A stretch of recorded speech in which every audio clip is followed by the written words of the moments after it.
is it true? Ah, kunokutorana kumusha. Murandakadzi.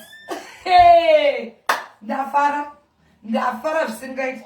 Pari kutonhora. Uri sei? Ndashaya. Mashaya kuti ndinani?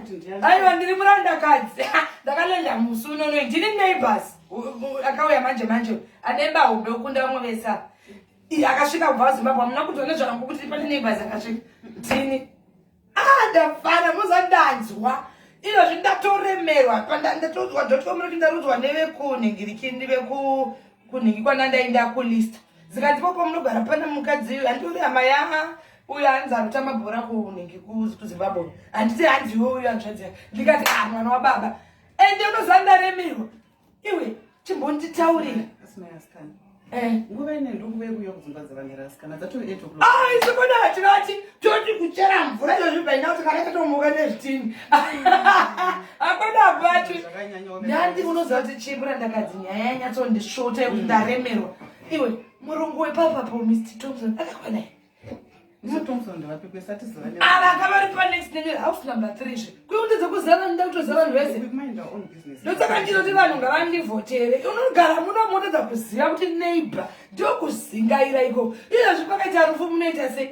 Mr. Thompson vaiva nemusoro muhombe vane ground rebhora pakati penyika. Tinongoenda kumakova tega hatina kuti maneighbor vafumakova acho. Hamubvisa kuna nyara dzokona. Zvinondikafausiko kuti nguva ine maititi. Because kaisoswenda kumabasa. Saka wauchitongoza ngandisi. Aiwa ndazongokuona kuti munenge mimi zve. Tini zve. Because ndombokuona iwa. Maititi fuba bati. Wandidzi murandakadzi. Kuri kwakachena kukanaka. Kana uya wepapapa unopaziva here fanika. Push. Uwe papapa anosvida mukudzikwa mukadzi uya nemazineki maoko. Ndakasai maititi kaingenga antombozivi zvevanhu vemimara ine. Uyu wepapapa nzatanana nemurume wemunhu. Zvamakundiudza zvinokuti kunokuda Aunazvokuziya. Handitiziva makundinzira zvangu zvekuti maende mabhinzi vamuwana nemakuhwa evamuwanza. Indoenda kubasa. Ende kumangwana kusese ndendimukira. Ende hamuna kana chistiwa. Koli ndanogara pari.